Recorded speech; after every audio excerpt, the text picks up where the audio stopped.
O vermelho sempre é melhor, né?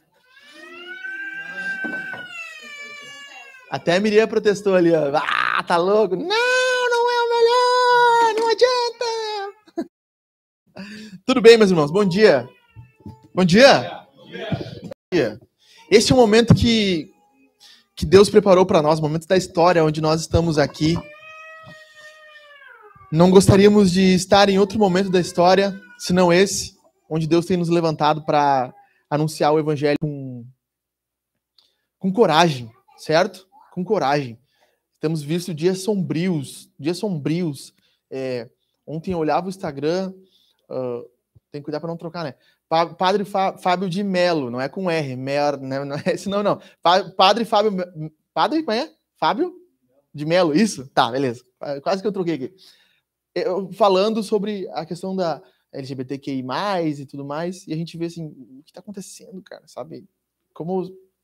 Que tempo que nós estamos vivendo aqui no mundo, né? Então, nós estamos aqui, somos a Igreja do Senhor, estamos num tempo onde vamos precisar de homens cada vez mais corajosos para confrontar, para se levantar e pregar, porque os dias são maus, os dias são sombrios, e nós vemos em todos os lugares a celebração daquilo que não é bom, né? Nós sabemos que nos Estados Unidos, esse mês de junho é o Pride Month, né? O mês do orgulho, certo? Então, aqui no Brasil isso tem refletido de algumas formas. Não é sobre isso que nós vamos falar hoje, só queria falar que estamos vivendo em tempos complicados. E Deus nos levantou nesses tempos complicados, certo? Estamos aqui para isso. Eu não queria estar em outro momento da história, fazendo outra coisa, senão o que eu estou fazendo hoje de manhã. Certo? Então, abra sua Bíblia, nós estamos em Neemias. Nós vamos ler o texto de Neemias 6. E o título desse sermão, para quem está na nossa live, seja muito bem-vindo, participe conosco. Novas caras, velhos demônios. Uou, bom título, né?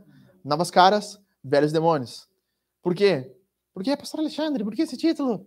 Porque o que nós vemos é, desde o início de Neemias, uma oposição aparecendo contra o que Neemias estava fazendo. Desde o capítulo 2, nós vemos Sanbalate, Tobias, Gesem e outros homens se levantando contra o que Neemias estava começando a fazer. No capítulo 2, nós vemos eles enfurecidos, brabos, porque alguém queria cuidar do povo. Então, eles levantam uma falsa acusação. No capítulo 3, eles reconstroem a cidade. Neemias mostra como eles reconstruíram todo o muro. O capítulo 3 é um resumo da construção. O capítulo 4, lá vem eles de novo. Novamente, muito irados com o que estava acontecendo, se levantando contra Neemias. Depois, eles ameaçam Neemias. E nós vimos como vencer as oposições e as ameaças à luz da palavra de Deus. No capítulo 5, Sanbalate e Tobias não aparecem. Por quê? Porque nós temos um problema interno acontecendo. E quando tem problema interno, parece que, de alguma forma, as oposições externas dão uma pausa. Então, Sanbalate e Tobias não se preocupam porque eles sabem que tem um problema acontecendo internamente. A divisão de dinheiro entre os pobres e os ricos, a divisão de cereais está causando problema. E Neemias tem que lidar com isso no capítulo 5. Mas no capítulo 6, nós veremos outros homens se juntando a Sanbalate e Tobias, por isso são novas caras, mas são os mesmos demônios agindo por detrás da oposição. Então, novas caras, velhos demônios. O que nós vamos ver aqui nessa manhã é basicamente o que nós já temos falado durante toda essa série. Sempre que Deus começa a levantar homens e mulheres para reconstruir o povo dele, reconstruir uma obra na sua vida, sempre que Deus vai te chamar a mais santidade, mais pureza, mais paixão, o diabo estará providenciando um meio de barrar isso. E nós vamos ver no capítulo 6 de Neemias que o diabo usa 4 táticas, que são as mesmas táticas de sempre. Mas são as 4 táticas que ele usa utilizando novas pessoas, mas as mesmas táticas. Os mesmos demônios, as mesmas táticas. Então, basicamente o que nós vamos ver aqui hoje é o inverso do que eu vou falar. Então, a grande ideia desse sermão é como cair em ataques demoníacos contra a sua vida. Certo? Isso é um guia para você cair no ataque do diabo. Então, é o inverso, certo? Nós vamos ver como cair, quais são os passos que nos levam a uma queda, a um ataque demoníaco. Então, vamos ler junto o texto de Neemias. Neemias 6, se você não tem a sua Bíblia aí, vai estar na tela. E eu vou lendo aqui, depois a gente vai acompanhando versículo por versículo. Então, quando Sanbalate, Tobias, Gesem, o árabe, e o resto dos nossos inimigos ouviram que eu tinha reconstruído a muralha e que nela já não havia brecha nenhuma, ainda que até este tempo eu ainda não tivesse colocado os portões no seu lugar, Sambalate e Gesem mandaram dizer a mim: venha, vamos nos encontrar numa das aldeias do Vale de Ono. Na verdade, o que eles queriam era me fazer mal. Por isso, enviei-lhes a mensagem para dizer: estou fazendo uma grande obra e não posso descer até aí. Por que devo parar a obra para ir me encontrar com vocês? Versículo 4. 4 vezes eles fizeram o mesmo pedido, mas eu lhes respondi sempre da mesma resposta. Versículo 5. Então Sambalate enviou pela 5ª vez, o cara é insistente, 5 vezes, o seu servo, que trazia na mão uma carta aberta. Nela estava escrito o seguinte: entre os gentios se ouviu, e Gesem também está dizendo, que você e os judeus estão querendo se rebelar, e que por isso você está reconstruindo a muralha. Também, segundo se diz, você quer ser o rei deles, e pôs alguns profetas para falarem a respeito de você em Jerusalém, dizendo: ele é o rei de Judá. Ora, isso certamente vai chegar aos ouvidos do rei. Portanto, venha agora e vamos, em conjunto, conversar a respeito disso. Mandei-lhe dizer: nada disso que você está dizendo aconteceu. Você está inventando tudo. O que todos eles queriam era nos amedrontar. Eles diziam: as mãos deles largarão a obra e ela não será concluída. Agora, pois, ó Deus, fortalece as minhas mãos. Neemias está orando novamente. Então, no versículo 10, quando fui à casa de Semaías, filho de Delaías, filho de Meetabel, que estava impedido de sair de casa, ele me disse: vamos nos encontrar na casa de Deus, dentro do templo. Vamos fechar as portas do templo, porque virão matar você. De noite eles virão matar você. Porém eu disse: você acha que um homem como eu fugiria? Alguém como eu entraria no templo para salvar a sua vida? De maneira nenhuma entrarei. Então percebi que não era Deus quem o tinha enviado, mas que ele falou tal profecia contra mim, porque Tobias e Sambalate o haviam subornado. Para isto o subornaram, para me amedrontar, e para que, fazendo isso, eu viesse a pecar, para que ele pudesse atacar a minha reputação e me afrontar. De novo uma oração: lembra-te, meu Deus, de Tobias e Sambalate, segundo as coisas que fizeram, e também da profetisa Naódia e dos outros profetas que quiseram me amedrontar. Versículo 15. A reconstrução da muralha foi terminada aos 25 dias do mês de Elul, em 52 dias. Quando todos os nossos inimigos ouviram isso, todos os gentios à nossa volta temeram e decaíram muito no seu próprio conceito, porque reconheceram que foi por intervenção do nosso Deus que fizemos esta obra. Também naqueles dias, alguns nobres de Judá escreveram muitas cartas a Tobias, e cartas de Tobias vieram para eles, pois muitos em Judá eram aliados dele, porque era genro de Secanias, filho de Ará, e seu filho Joanã havia casado com a filha de Mesulão, filho de Berequias. Também falavam de suas boas ações na minha presença, e levavam a eles as minhas palavras. Tobias escrevia cartas para me amedrontar. Terminamos aqui. Capítulo inteiro de Neemias. São 4 táticas que Satanás e os demônios usarão para nos fazer cair. E elas estão muito bem divididas aqui nesse texto. A primeira dessas táticas: ceder ao terreno do inimigo. A segunda tática: acreditar nas mentiras. A quarta tática: manipulações. E a quinta tática: alianças demoníacas. Então, na primeira tática, ceda aos seus inimigos, certo? Ceda aos seus inimigos. A obra está quase pronta. O Neemias está falando aqui: nós já tínhamos reconstruído toda a muralha. Não havia um buraco mais. A única coisa que faltava eram colocar as portas e as trancas. Imagina, começamos no capítulo 1 olhando uma cidade com 5 quilômetros de muro totalmente destruído. Um muro de 4 metros de espessura por 16 a 20 metros de altura. Os caras, em 52 dias, construíram um muro desse tamanho. Gigantesco. E agora, eles estavam por fechar as muralhas, somente colocar as portas. E é neste momento, onde nós seremos mais tentados a relaxar. O trabalho mais pesado já foi feito. O trabalho de toneladas foi feito. Agora falta um trabalho de quilos. 100, 200 quilos para fixar uma porta. Sabe, muitas vezes eu e você estamos reconstruindo algo e tem sido pesado, tem sido difícil, e nós já estamos começando a ver o resultado daquilo que nós estamos fazendo. Sabe, nós temos visto nos grupos de conexão as pessoas lendo a Bíblia, orando, buscando o Senhor, tendo intimidade com Deus, e nesse momento nós começamos a vencer a preguiça espiritual, vencer a mornidão espiritual, e é neste momento É neste momento em que as propostas demoníacas vão aparecer. E elas aparecem como? Ceda 1 centímetro de espaço para mim. Você já venceu a pornografia. Olha essa foto dessa mulher. Você já venceu a mentira. Conte só mais uma.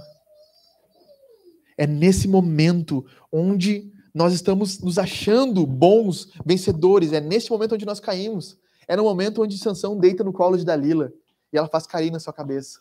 Ele é um homem vitorioso, forte. Venceu 300, derrubou, matou não sei quantos com a raposinha, matou não sei quantos com a queixada de um burro. Ele é o cara. Ele fez a parte mais difícil e agora ele está na parte mais fácil. Deitado no colo de uma mulher. E ela, Sansão, me entregue o teu segredo. E ele por 3 vezes diz não. Na 4ª vez, ela diz, tu não me amas, Sansão. Porque se tu me amasse, tu falaria o teu segredo. E ele fala, o meu segredo é o meu cabelo. Neste momento ele relaxou. Cedeu espaço. A fala mansa. E aqui é o problema. Ninguém gosta da fala mansa. Aquela banda é horrível. Pelo amor de Deus, né? Aquela música é muito ruim. Então, a fala mansa, ela é muito pior do que o ataque direto.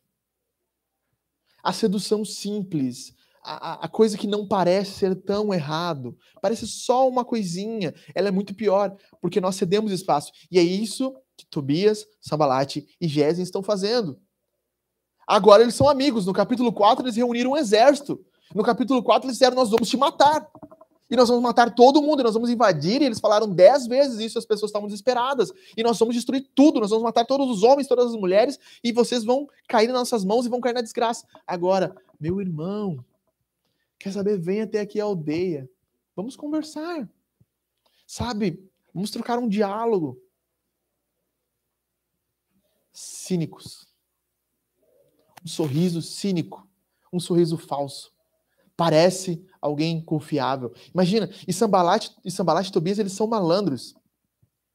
E Neemias também é, em certa medida, mas imagine isso. Neemias reconstruindo a obra e vem o servo de Sanbalate no portão. Neemias! Sanbalate, Tobias, eles querem conversar contigo. Sabe, eles querem dialogar, eles estão vendo que vocês estão avançando, que Deus está fazendo uma grande coisa aí. Eles estão vendo que vocês estão indo bem, mas faz o seguinte, venham até a ilha, até as aldeias de Ono, e vamos conversar ali. Tobias era um onamita, era a aldeia da família de Tobias, óbvio. E aqui entra um ponto, o líder às vezes tem um discernimento que as pessoas não têm. E o que Neemias teve foi um discernimento. Ele percebeu que não era bom. Ele disse, não, isso aqui não é bom. Essa fala mansa, esse sorriso cínico não é bom. E eles estão tentando enganar as pessoas. Com um sorriso cínico, com uma fala mansa, com uma conversinha. Não, nós queríamos dialogar com Neemias, mas ele não quer. Ele não cede. Ele é um cara muito duro. Ele não ouve ninguém. Ele se acha irrepreensível. E eu tento tanto conversar com ele, nós tentamos tanto alertar ele, que nós queremos ser amigos, queremos cantar ursinhos carinhosos, estamos aí para ajudar e nos abraçar e comer uma pipoquinha olhando a sessão da tarde, mas ele não quer. Diante de todo mundo, eles querem fazer que a reputação de Neemias fique ruim. E existem 3 tipos de pessoas no mundo. Escutam isso. Existem 3 tipos de pessoas no mundo. Pessoas sábias. Pessoas como Neemias, que entendem as intenções maldosas de algumas pessoas. Pessoa que é temente a Deus, que conhece a palavra de Deus, que entende a sabedoria, o livro de Provérbios. Ele é um amante da sabedoria. Pessoas ingênuas, pessoas que não são sábias e que são ingênuas. Elas não são maldosas, elas simplesmente são ingênuas. Elas não percebem a sutileza das palavras, elas não percebem a maldade de um pedido de ajuda. Elas não percebem, as pessoas comunicam, mas olha, estou tão triste com essa situação, e blá, blá, blá. Mas elas não percebem que há uma sutileza por detrás daquelas palavras. Pessoas ingênuas. E existem pessoas maldosas. Pessoas que quando comunicam algo, não estão querendo simplesmente comunicar algo, mas usar. 3 tipos de pessoas. Quais são as pessoas que vocês acham que ficariam pensando, por que Neemias está agindo assim? Pessoas ingênuas. Pessoas que não têm entendimento do que está acontecendo. Existem esses 3 tipos de pessoas no mundo. E esses 3 tipos de pessoas estão relacionados aqui. Obreiros ouvindo a obra e Sanbalate tentando desvirtuar o que eles estão fazendo. Ingenuidade, sem sabedoria. Neemias, homem sábio. diante do terror, diante da proposta sutil do inimigo, como disse Satanás. Satanás não veio com uma carranca, com um chifre, falando para Jesus, transforme essa pedra aqui numa bomba nuclear. Não, transforma essa pedra num pão. Simples. Sutil demais. Se tu é o Filho de Deus, transforma num pão. Jesus é o pão da vida. Ele é o pão do céu. Tu não é isso? Faz um pão. O céu tem pão, certo? Faz um pão. Sutil e venenoso. E assim o diabo age contra mim e contra a sua vida. Assim o diabo quer destruir o que Deus tem feito na nossa vida. E quer destruir o que Deus tem feito no mundo. E dessa forma sutil, um desenho da Peppa Pig, onde em vez de um pai e uma mãe, há duas mamães, um desenho do Jurassic Park, que até os dinossauros agora são né, bufóbicos, são diferentes. Então, dessa forma, seu filhinho assistindo Netflix e recebendo cultura LGBTQI+. E depois ele chega na adolescência e nós nos perguntamos, o que aconteceu? Lá atrás, nós cedemos terreno para o inimigo. Lá atrás, como diz Douglas Wilson, nós entregamos nossos filhos aos romanos e depois queremos ficar bravos porque eles são romanos. Nós entregamos nossos filhos às escolas, a professores marxistas, a pessoas que vão incutindo ideologias delas desde pequenas. E quando eles se tornam parecidos com aqueles que moldaram a mente deles, nós dizemos, o que aconteceu? Nós nunca cuidamos das sutilezas. Nós nunca olhamos os detalhes. Nós nunca olhamos as letras miúdas. E é neste ponto que nós perdemos. Então, como nós podemos fazer para vencer esses ataques dos inimigos? Olha o que Neemias fala aqui. Por isso enviei eles mensageiros para dizer. O que Neemias diz? Estou fazendo uma grande obra. E não posso descer até aí. Porque eu devo me encontrar para ir com vocês? O que Neemias está dizendo? Caras, vocês estão tentando me tirar do meu foco. Eu tenho um foco. Eu fui levantado para fazer isso, para reconstruir esse muro. E eu não vou sair do que Deus está falando para mim fazer. O que Deus está colocando no seu coração para você fazer. E as tentações, as sutilezas estão tirando o seu foco. Responda ao inimigo, ao diabo. Eu estou fixo no que eu preciso fazer. Eu estou focado em resolver a minha vida, uma vida de santidade. Eu estou focado em mudar a minha vida. Eu estou focado em edificar a minha casa. Estou focado em pastorear os meus filhos. Eu estou focado nisso. E nenhuma mulher, nenhuma conversinha, nenhuma mentira, nenhum dinheiro ilícito, nada vai mudar o que eu estou fazendo. É dessa forma que nós vencemos o medo, a vontade de ceder terreno. E Neemias fala, eu não tenho nada com vocês. Lembra disso que Neemias falou isso lá no final do capítulo 2.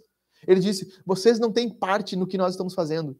Que Neemias está dizendo, vocês não têm parte nenhuma aqui. Eu estou fazendo algo para Deus. E vocês não me encham o meu saco. Literalmente isso que ele está falando. E nós falamos disso no sermão retrasado, quando nós falamos que homens desocupados têm mais tempo para pecar. Homens ocupados no Senhor têm menos tempo para pecar. Então eles estão ali jogando com o Neemias. E a próxima jogada, o próximo passo, é o passo da tática número 2 do diabo.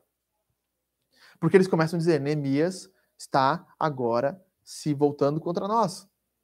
Primeiro, eles eram amiguinhos, vamos fazer as pazes. Agora, ele está se voltando contra nós. Qual é a próxima tática? Mentira. Perceba. Acredite nas mentiras. Então Sanbalate me enviou pela 5ª vez o seu servo. O cara é insistente. Vem, não, vem, não, vem, não, vem, não, vem. E Neemias vai de novo responder, Sanbalate me enviou pela 5ª vez o meu servo, que trazia na mão uma carta aberta. Agora, isso aqui, perceba uma coisa. No Antigo Oriente, quando você queria falar com o governador, você mandava para ele uma carta selada. Você dava um selo na carta. Por exemplo, José tinha um selo dele, o J ali, por exemplo, né? O J de vela ali, ele derretia e colocava o selo na carta. Essa carta veio do José. E ele vai entregar para Neemias. Só Neemias pode abrir, certo? Uma carta fechada de autoridade. Autoridades se trocavam assim, informações confidenciais. O que Sanbalate e Tobias estão fazendo? Eles estão publicando no Facebook. Fazendo um textão, entendeu? No Facebook dizendo, ó, tá aqui, estão dizendo que Neemias, estão publicando seus stories, estão aqui marcando uns aos outros, ó, carta aberta a todo mundo. Neemias é um rebelde e quem se junta a ele é um rebelde. Aí você pensa, tá, eles já disseram isso no capítulo 2. Eles já falaram isso para Neemias. Vocês estão se rebelando. Mas tem um porém agora. O rei vai ficar sabendo disso. Sanbalat e Tobias não colocavam medo em Neemias. Mas Artaxerxes, sim. Artaxerxes era o chefe dele. Não só isso, como eu falei no capítulo 1, Artaxerxes é o rei que matou o próprio irmão para assumir o trono. É um rei cruel, truculento, maldoso e que era egoísta pelo seu reinado. Esse é o medo que eles querem colocar nele. Agora, nós vamos falar para o rei. O rei vai saber do que você está fazendo. O rei vai ficar sabendo disso. Mas olha como as coisas são sutis. Onde há mentiras, há demônios. Certo? Quem é o pai da mentira? O diabo. Se o diabo é o pai da mentira, os seus filhos fazem o quê? Mentem. Onde há mentiras, há demônios. E agora nós vemos os seus filhos, os filhos do diabo, levantando mentiras. Eles têm a gênese do pai. E eles vão fazer igual. Então a ideia agora é espalhar um boato sobre que Neemias é um líder rebelde. É um líder rebelde e que o povo está em perigo agora. E Neemias vai responder para eles. Mas antes de responder, eu quero que vocês percebam, neste mesmo texto que nós estamos lendo, vamos ler aqui sobre as mentiras deles, o que acontece aqui. 4 formas de identificar mentiras demoníacas na sua vida. Perceba muito atenção nisso aqui. 4 formas de identificar mentiras demoníacas. Primeira dessas mentiras, não há fonte. Ninguém ali na carta diz, olha, o fulano de tal ouviu, a família do fulano de tal viu Neemias falando isso, portanto, não há fontes. Ninguém se responsabiliza pela informação. Eles fazem uma coisa aberta. Ouve-se por aí que você está dizendo, ouve-se por aí, e Gesem, o local de Gesem, né, também está dizendo que vocês, judeus, querem se rebelar. Não há fontes. O diabo trabalha através de mentiras. E ele acusa os filhos de Deus através de mentiras, e mentiras sem fundamentos, sem fontes. O que a mulher de Potifar faz com José? Ela se joga para cima de José, ele foge dela, ela arranca a roupa dele. O que ela faz? Esse homem quis me abusar. Mentiras. Jesus aparece. O que os fariseus fazem constantemente?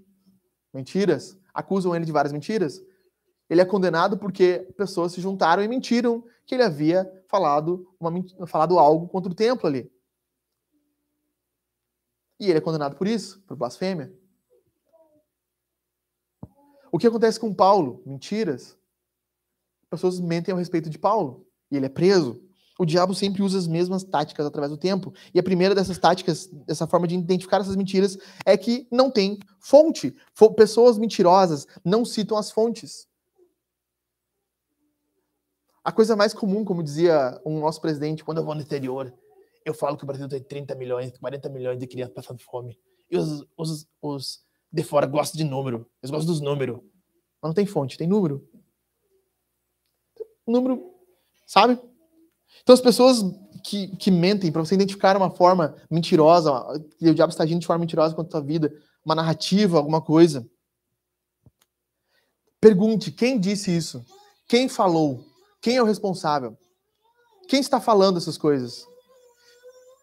Identifique quem está dizendo. Se a pessoa tem a verdade, ela não tem medo de levantar a sua voz e dizer, eu falei isso.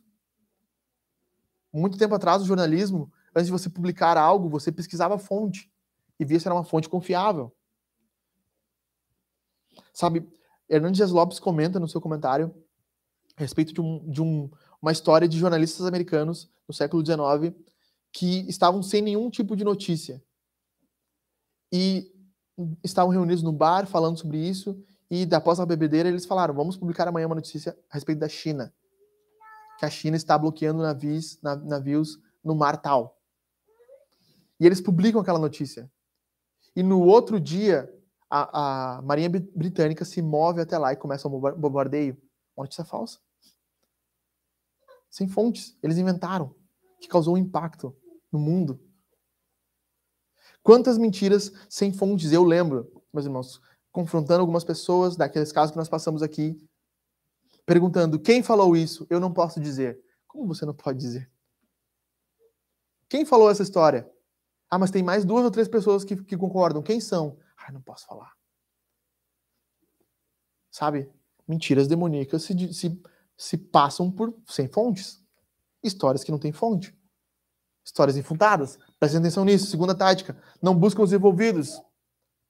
Eles não querem falar e passar direto para Neemias. Eles não querem perguntar para Neemias: Neemias, o que você está fazendo? É uma rebeldia contra o rei Artaxerxes? Não. Eles querem falar para as pessoas que Neemias é rebelde. Porque se eles conhecessem a história de Neemias, eles veriam que o rei mesmo deu a liberdade para que Neemias fizesse isso. Então, pessoas que mentem em histórias, elas nunca vão falar direto com os envolvidos. Elas nunca vão buscar conversar direto com as pessoas que elas estão falando. E perceba, isso aqui é uma coisa muito certeira. Mentiras, elas geralmente vêm envolvidas, encobertas em fofocas. O Warren Willis me comenta no seu comentário: fofocas são notícias falsas que eu corro para contar antes que alguém fale a verdade. Há uma velocidade, o Charles Spurgeon diz a mesma coisa. Enquanto a verdade está calçando os sapatos, a mentira já deu a volta ao mundo. Porque a mentira, a boataria, a fofoca, ela se espalha de forma muito rápida. E é muito difícil você conseguir colocar a verdade depois que a mentira se espalhou. Há um ditado que diz que a fofoca, a mentira, é como um saco de pena que é jogado do alto do monte. Você não consegue mais juntar todas as penas. Não tem como pegar mais. Você não consegue juntar todas as pontas, de tanta que a coisa se espalha. E cada vez que a história vai avançando um ponto. Então nós temos que cuidar muito, porque as mentiras demoníacas, elas não buscam os envolvidos, elas não visam estabelecer a verdade, elas visam trazer boatos. Como nós vimos aqui em Neemias, eles não estão mandando uma carta para Neemias, é uma carta aberta para todo mundo poder ver. Sem destinatário. Sem ser para Neemias. Eles não querem resolver. Eles querem espalhar boatos. Terceira forma. Não falam de todos os fatos. Como eu falei aqui para vocês. Eles não falam de todos os fatos. Eles não conhecem todos os fatos. Sanbalat e Tobias estão levantando hipóteses que eles não têm os fatos. Certo? Eles não têm os fatos para as pessoas.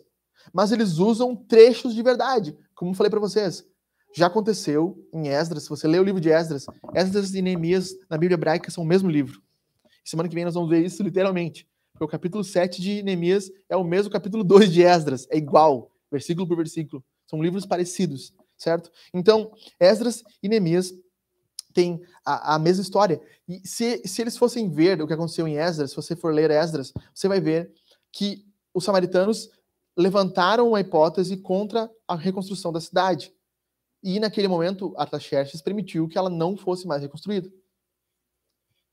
Se eles fossem analisar a história, iam dizer, realmente, eles não podem reconstruir porque foi promulgada uma lei. Então, existe uma verdade no que eles estão falando. Como eu falei para vocês, não é de toda mentira. Há uma lei proibindo a reconstrução da cidade, mas o próprio rei, a conta e risco, quis quebrar a lei. E falou, vai e reconstrua. Então, estão usando partes da informação para colocar terror.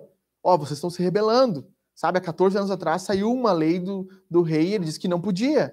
E vocês estão indo contra o rei. Quando ele souber, a coisa vai ficar preta. Pessoas ingênuas não sabem disso aqui. Pessoas ingênuas não têm noção dessas verdades. Pessoas sábias conhecem. Pessoas maldosas estão usando meia-verdade para mudar os fatos. Pastor, mas como assim? Vamos lá. Pergunta básica. Jesus tem ou não tem autoridade para expulsar demônios? Ele expulsava demônios? O que os fariseus falaram? Esse cara é o rei dos demônios. Por quê? Porque ele expulsa demônios. Era verdade ou mentira? Ele expulsa demônios. Eles pegaram parte do que ele falou. Esse cara, ele expulsa demônios. Ele é o rei dos demônios. Certo? Era mentira que ele expulsava? Não. Não era mentira. Todo mundo sabia que ele expulsava. Mas a narrativa foi virada. E aqui o que acontece na nossa vida?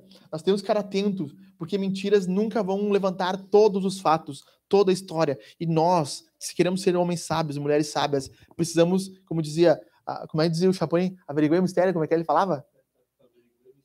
Averiguar mistério. Ouça, busque todos os fatos. Provérbios 24. Uma história parece real até que venha outra e conte o contraponto, não é? Provérbios 24, vai chegar aí. Estamos no dia 20 hoje? Isso? 19, então daqui a 5 dias ou 7 dias você vai chegar em Provérbios 24. Leia lá. Ouça uma história e ouça outro lado da história. Ela se contrapõe. Ouça toda a verdade. O diabo acha assim. Quarta coisa. Não visam a glória de Deus. Óbvio. O diabo jamais vai visar a glória de Deus. Ele não visa a edificação na tua vida. O que está sendo falado, a mentira que está sendo contada, as coisas que estão sendo faladas, não buscam a glória de Deus na tua vida. Não buscam te edificar mais. Não buscam transformar mais a tua vida. Nosso irmão aqui, o Alan, contou uma coisa bem interessante sobre uma das pessoas que tentou falar com ele sobre a saída. Ele falou assim, cara, eu nem quero saber. Isso não edifica a minha vida. Nem fala pra mim. Eu só sei que, assim, alguém vai prestar conta do que está sendo feito. E isso eu tô bem tranquilo. Certo? Qual o intuito de você falar? Qual o intuito das pessoas te falarem? Por que você está querendo isso? É para que Deus seja glorificado? É para que haja mais santidade? Que haja mais amor por Jesus? O diabo jamais vai querer que você ame mais Jesus. O diabo jamais vai querer que você faça as coisas corretas. E é aqui o que Sanbalate, Tobias estão fazendo com a sua carta aberta. Certo? Então, Neemias responde. E é necessário algumas vezes responder. E às vezes nem sempre nós vamos conseguir sanar os danos. Como nós vemos no final do capítulo. Líderes estão conversando com Sanbalate e Tobias, mesmo Neemias tendo respondido eles. Então Neemias responde. Nós vimos ali no versículo 8. Mandei dizer-lhes, nada do que você está dizendo aconteceu. Você está inventando tudo. O que eles queriam era me amedrontar. Eles diziam, as mãos deles largarão a obra e ela não será concluída. Vê, eles não têm, aquela mentira não tinha interesse pelo povo, tinha só interesse de parar a obra.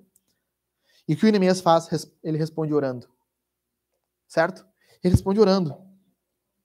Neemias ora diante do caos. O que você faz quando chega o momento mais terrível da sua vida?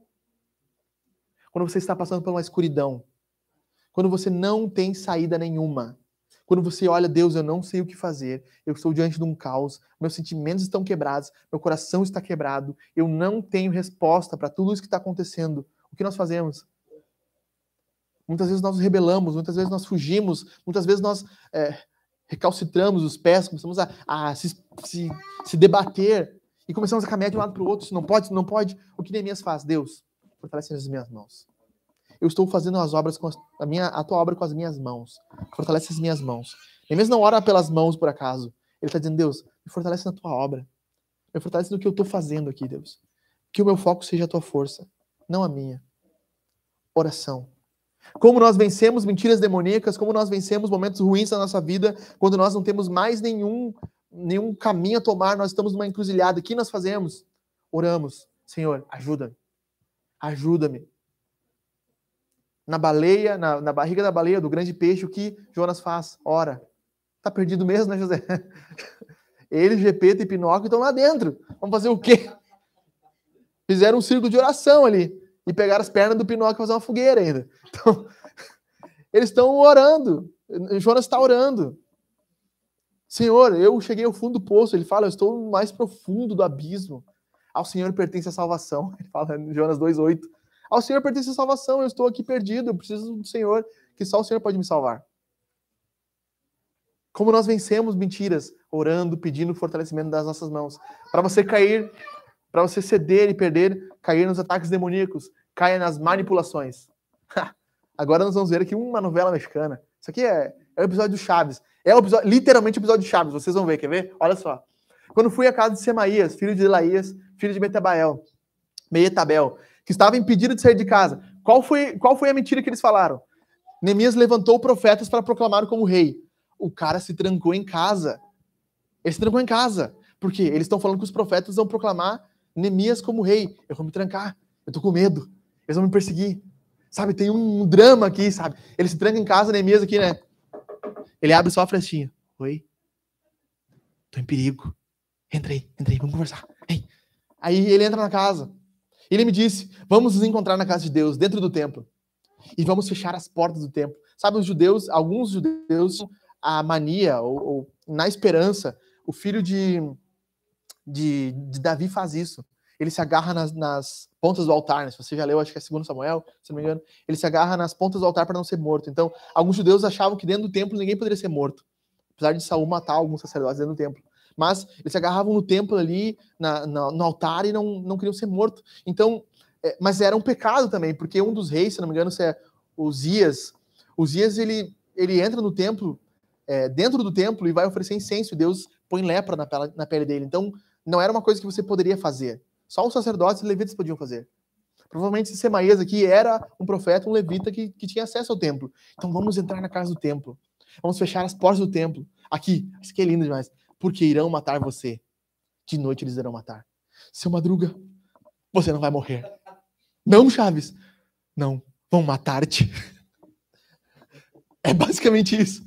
Sabe, no hebraico isso aqui é uma poesia. O cara tá fazendo uma poesia de morte. A forma que isso é escrito no hebraico é poético. Não irão... Como é que é? Eles vão vir matar você. De noite. Esta noite vão te matar. Tem um drama, é uma novela. Sabe, Semaías está manipulando Neemias e está ali tentando usar um drama. Eu tô aqui fechado na minha porta, Neemias, os caras estão atrás de nós, meu, a todo momento eu tô aqui. E eles vão te matar, meu. Eles vão te matar. E essa noite, cara, essa noite eles estão vindo, meu. Uma história triste. Sabe, uma história... Nossa, tu olha assim, coitado de Semaías, ele é amigo de Neemias, meu Deus, e os caras querem matar ele também, meu. Olha o que tá acontecendo. Um drama. Um drama todo. E Neemias é um homem muito temente. Neemias é um homem muito temente. Ele fala assim, porém eu disse, olha só a percepção dele. Você acha que um homem como eu fugiria? Alguém como eu entraria no templo para salvar a sua vida? De maneira nenhuma entrarei. E olha o que ele fala. Então eu percebi que não era Deus quem tinha enviado, mas que ele falou tal profecia contra mim, porque Tobias e Sanbalate haviam subornado. Tem uma frase de Lenin, o líder da Revolução Russa, no século XX. Ele fala o seguinte: acuse-os do que você é e acuse-os do que eles fazem, o que você faz. Certo? É isso que Lenin fala. Acuse-os do que você é e acuse o que eles fazem e o que você está fazendo. Vocês perceberam? O que eles disseram? Neemias pegou profetas para se proclamar rei. Mandinha, não. Lá atrás, na tua cadeira. Sou pai, né? Posso fazer isso, né? Então, ele contratou profetas para dizer que ele era rei. O que eles fizeram? Eles contrataram profetas para fazer uma falsa profecia. Eles estão acusando Neemias do que eles fizeram. Uma manipulação total. Manipularam um profeta, compraram um profeta, subornaram um profeta.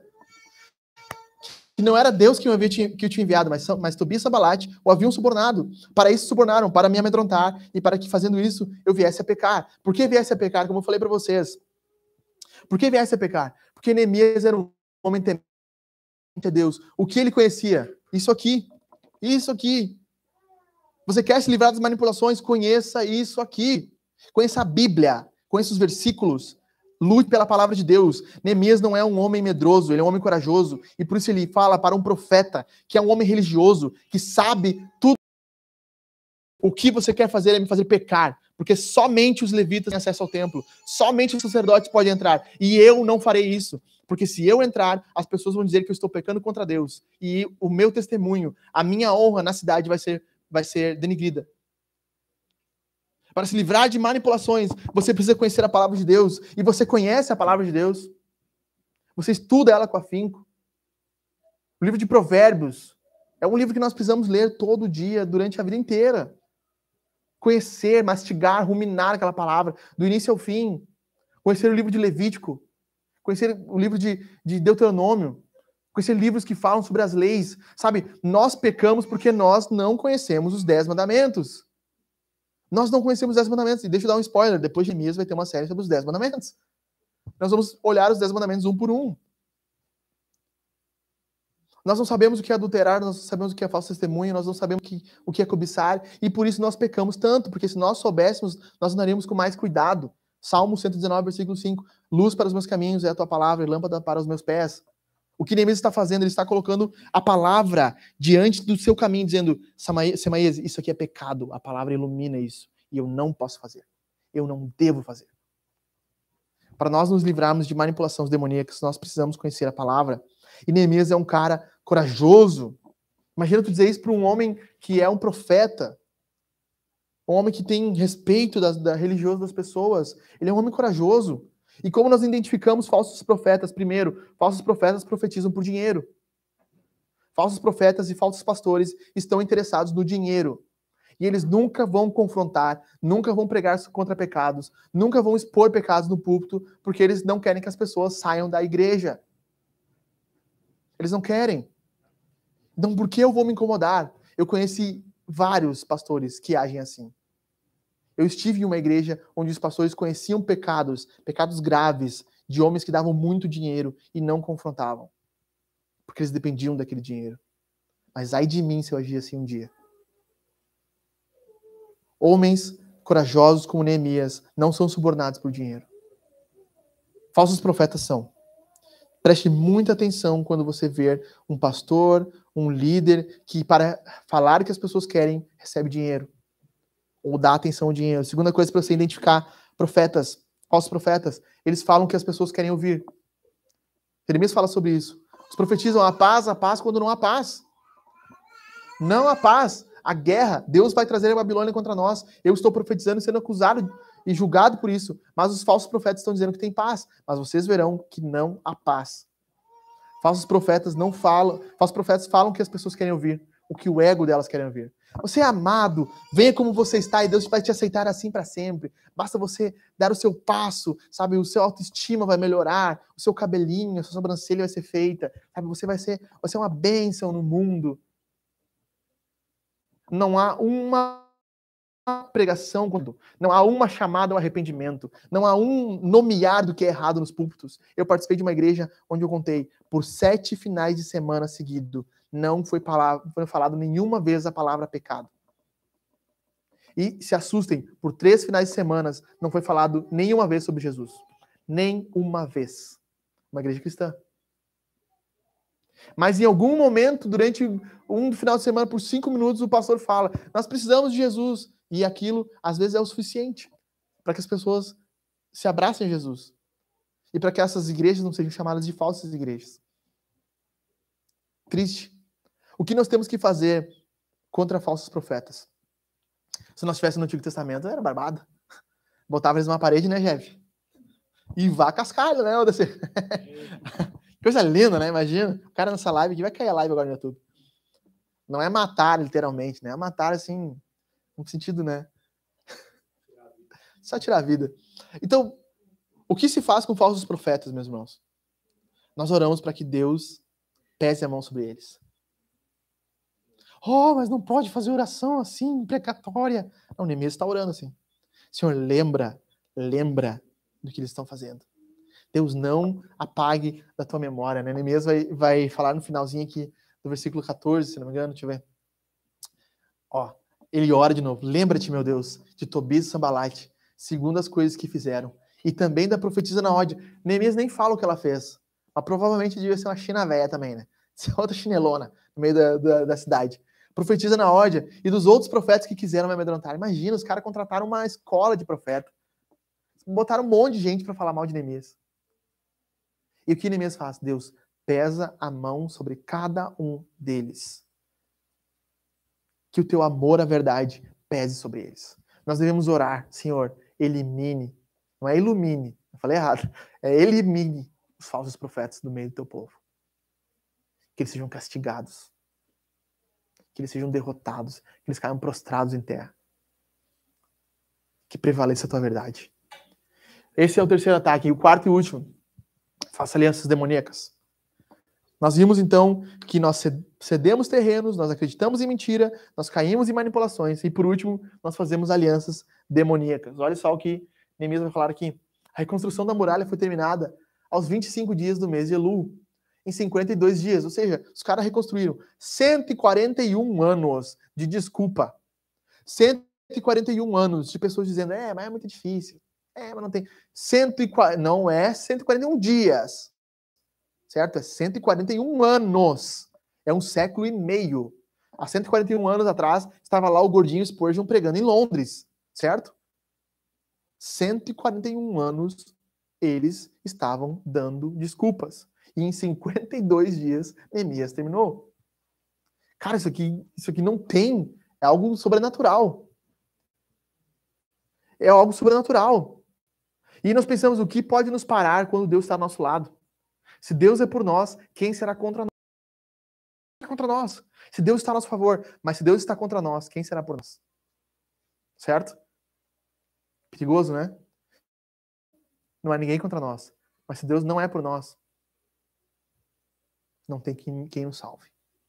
Esses homens estavam com desejo de reconstruir. Neemias organiza as coisas, sabe? Neemias faz acontecer, organiza o povo. Nós vamos ver no versículo 7, ele vai terminar de organizar a cidade. No versículo 7, no capítulo 7, 63 versículos de genealogia. Isso é uma bênção. Eu já estou desesperado, orando antecipado, orem por mim, porque semana que vem eu vou pegar 63 versículos de genealogias. Eu não sei o que eu vou fazer aqui.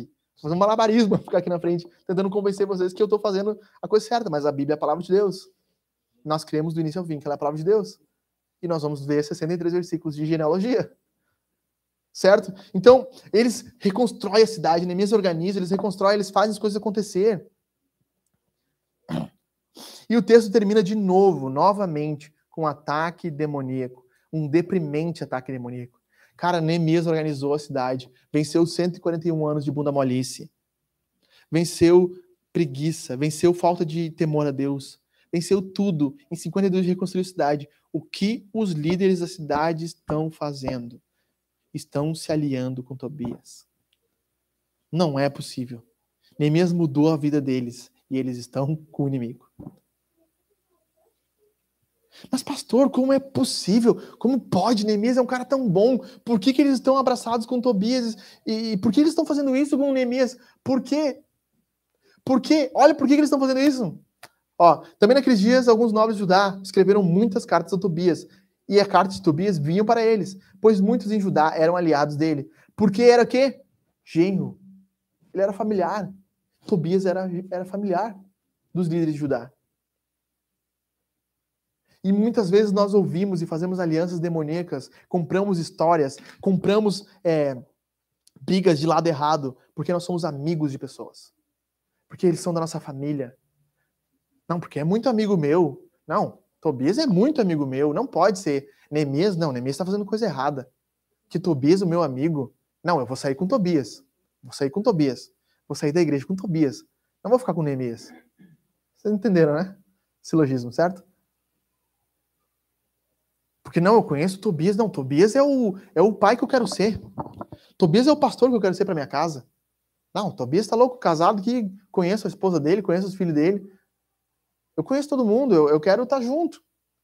Eu tô com Tobias. Imagina, cara, Neemias fez um monte para esse sem vergonha. Saiu de Suzã, 1.400 quilômetros, 2 meses de viagem. Submeteu a dar todo o salário dele para ajudar os pobres. Não cobrava juros. Abria casa para 150 homens. Um boi, 6 ovelhas e de 10 em 10 dias muito vinho do próprio bolso. De tudo por eles. Rasgando o corpo por eles. E eles, não, mas Tobias é meu parente. E aí você percebe, e o Warren Willis me comenta isso. Nós pensamos muitas vezes, por que algumas vezes nós cedemos a alianças demoníacas? Por que nós nos aliamos a pessoas que nós sabemos que estão erradas, mas nós queremos continuar ao lado delas? Porque o nosso coração está envolvido com elas. Às vezes são pessoas queridas, às vezes são familiares, às vezes são amigos. Mas lembremos do que Jesus disse em Lucas 14. Se alguém vem a mim e não me ama mais do que seu pai, sua mãe, sua mulher, seus filhos, seus irmãos, suas irmãs e até sua própria vida, não pode ser meu discípulo. Quando há divisões, barreiras entre a própria família, nós optamos pela família do Senhor. Simples. Jesus da tua família vem te procurar. Tua mãe e teus irmãos estão lá fora. Minha mãe e meus irmãos são esses que fazem a vontade do Pai. Ofensivo demais isso. Ofensivo demais. Muito ofensivo. Porque os irmãos de Jesus não acreditavam nele. Os irmãos de Jesus vieram crer só depois da ressurreição. E Jesus faz um corte. E olha como acontecem dentro da própria igreja. Os líderes de Judá com Tobias. Ananias com Safira. Sabe, Pedro fala, por que vocês estão aliançados na mentira? Por que vocês se aliançaram na mentira? Por que vocês fizeram um voto da mentira? Por que, Ananias, você mentiu o valor do terreno? Você poderia ter dito a verdade. Você não disse. Confronta Safira. Safira, por quanto você vendeu o terreno? Por X. E por que vocês estão mentindo? Por que vocês dois se aliaram ao diabo para fazer essa mentira? O terreno não era de vocês? Era. E o valor não é de vocês? Era. Vocês podiam dar quanto vocês quisessem? Sim. E por que vocês mentiram?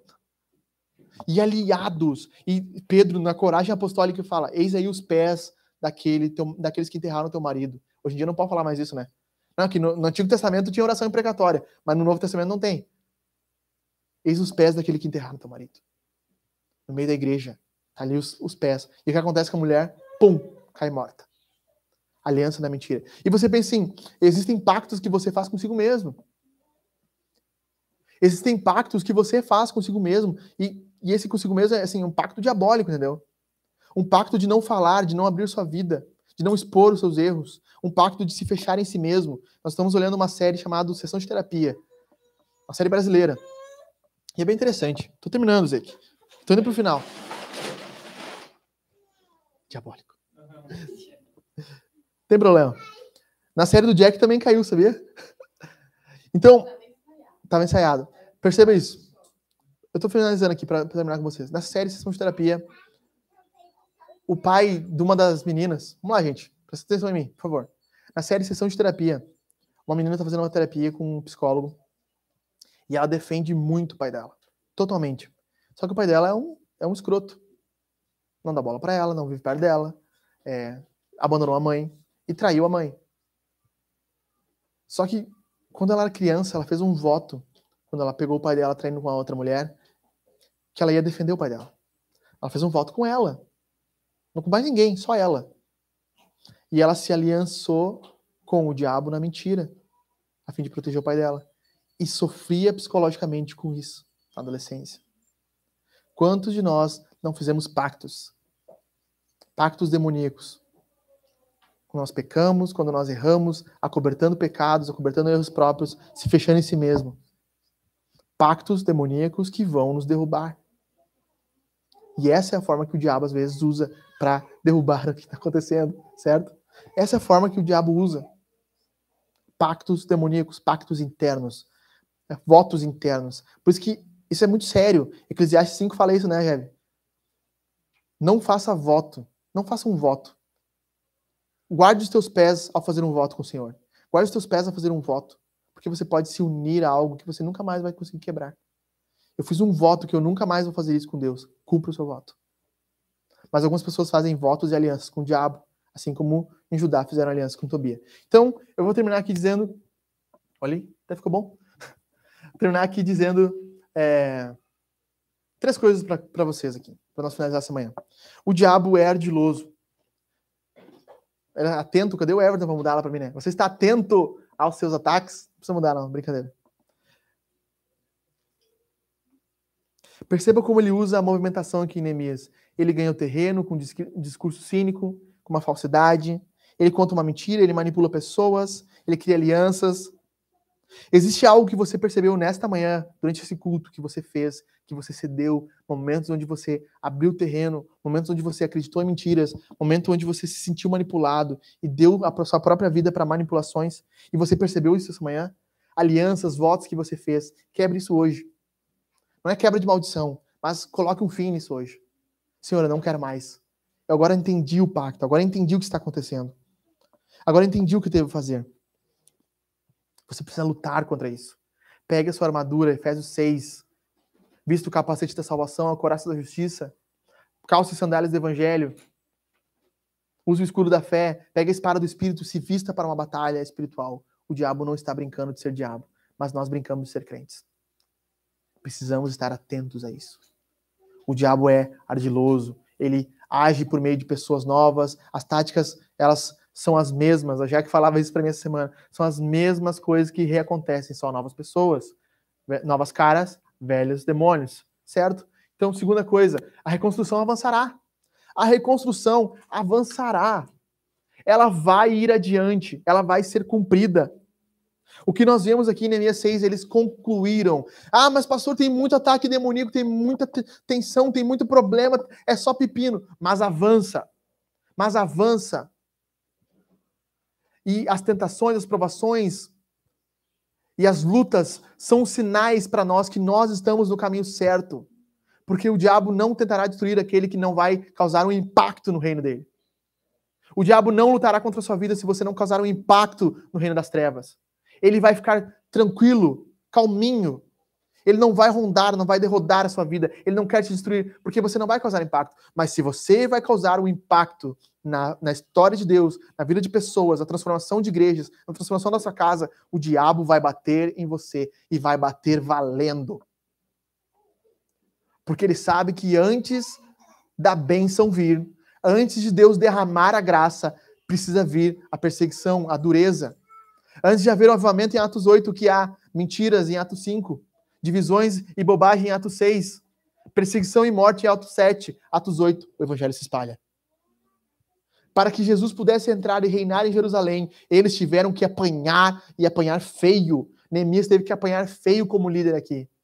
Teve que sofrer na mão de pessoas maldosas, de líderes maldosos, de pessoas maldosas. Mas quando Neemias terminou a reconstrução, 450 anos depois, o Messias colocou o pé em Jerusalém. Porque antes da bênção veio a luta.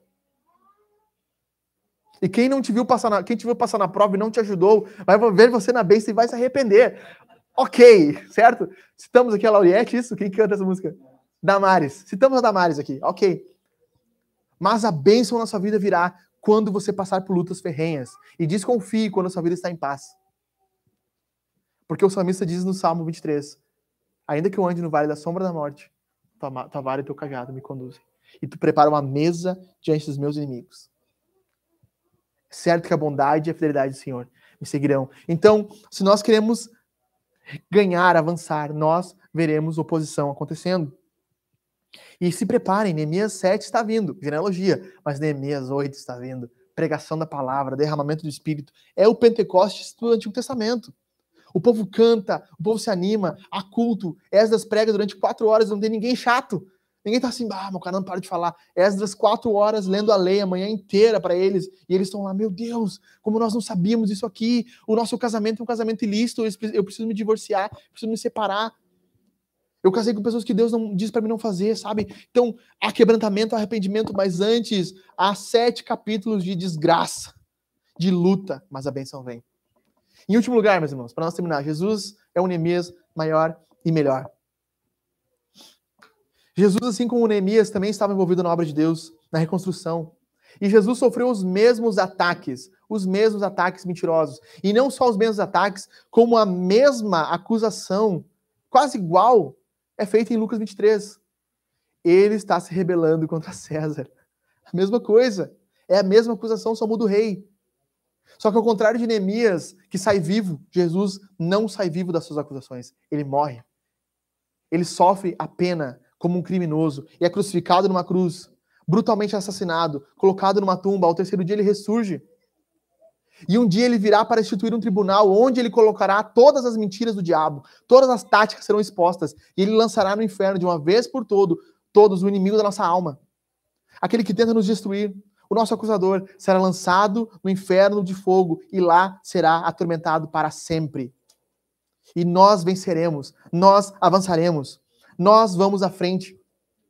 Nós veremos o reino de Deus sendo estabelecido. Da mesma forma que eles aguardavam o Messias vir, nós aguardamos o Messias voltar. E ele virá no céu. E enquanto nós apanhamos o diabo, nós preparamos o seu reino. E quando ele aparecer no céu, nós estaremos sorrindo. Vamos orar? Fica de pé. Senhor, nós vamos cantar agora. Nós vamos cantar nessa manhã. Meu irmão José vai ministrar para nós mais uma vez o louvor. Está uma bênção agora neste culto. Nós pedimos a tua graça aqui, Senhor. Enquanto nós estivermos cantando, nós pedimos que o Senhor derrame o teu poder sobre nós. E nós vamos ceiar aqui. Nós vamos ceiar, nós vamos comer do teu corpo. Nós vamos beber aqui do teu sangue. Edifica a nossa vida na tua palavra. Nós queremos lembrar, Senhor, que um dia ceiaremos contigo nas bodas do Cordeiro. E nós também, Deus, se aprove a ti nesta manhã, temos os nossos recursos, nós iremos ofertar aqui. Pedimos a tua graça sobre nós, para que nós possamos ver o teu reino avançando. Em nome de Jesus. Amém. Espírito, em verdade, te adoramos, te adoramos. Espírito, em verdade, te adoramos.